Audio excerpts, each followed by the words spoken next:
Happy Monday everyone! Ayan, maaga akong pumunta sa school kanina dahil kinuha ko ang ECCD ni Atara.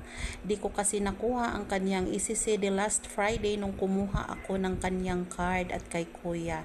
Kaya kanina binalikan ko at ang tahimik ng paligid dahil wala nang ang pasok.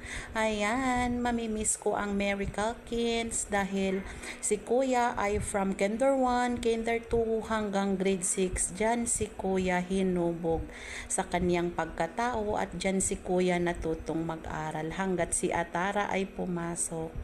Ayun, mamimiss ko talaga dahil yan ang trabaho ko, maghatid sundo sa mga anak ko. Tapos ang daming mga experience ni kuya sa buhay niya at natutunan. Ayun, at wala akong ibang masabi. The best ang academic ng Mary Calkins talaga para sa akin dahil ang daming natutunan ni kuya. Hanggang sa muli Calkins, hanggang sa muli teachers and also sa mga employee, maraming salamat.